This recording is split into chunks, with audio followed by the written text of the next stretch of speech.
John Riel Casimero may banat sa mga nagsasabi na laos na siya, Pinoy boxer. Tinakbuhan ng kalaban.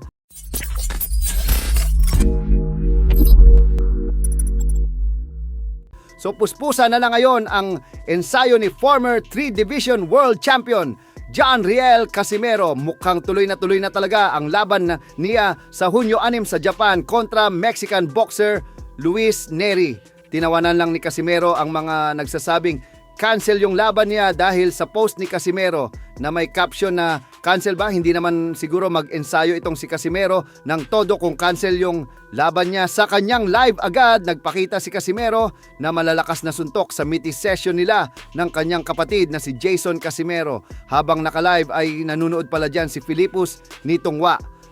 At napaka-comment pa nga po ito ng Team Alas. Samantala, may banat naman po si Casimero sa mga bashers niya, lalo na sa nagsasabing laos na siya ani Casimer.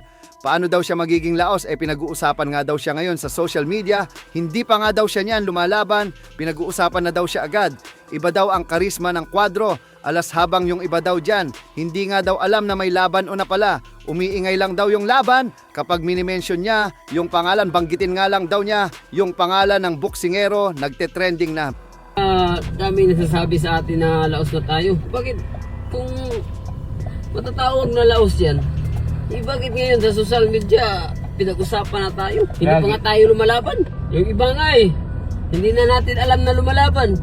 Pero kung pag babanggitin natin, ayun, maswerte na sila na mabigkas natin yung pangalan nila kasi nakakatulong sa kanila kasi nakilala sila, di ba? Banat pa nga po ni Casimero, mas lalo daw may inggit sa kanya yung mga bashers niya kapag pinabagsak daw niya itong si Luis Neri na pa-mark my word. Pa nga po dyan si Casimero, lahat daw ng kalaban niya, kayang-kaya daw niyang pabagsakin. Sinabi din ni Cuadro Alas na alam daw naman niyang may lakas itong si Neri pero siya daw kasi abnormal daw yung lakas niya, hindi daw pinag-aralan yung lakas niya, kusang malakas daw talaga siya. Lalo kayong mainggit. Pag mapabagsak ko yan si Neri, mark my words, lahat ng kalaban ko, kayang-kaya mo pabagsakin yan. Alam naman natin na may yan, pero may lakas. Iba talaga kung yung lakas mo ay abnormal. Pag ikaw ay abnormal yung lakas mo, Immortal ka. Yung lakas namin, hindi pinag-aralan. Kusang malakas lang talaga.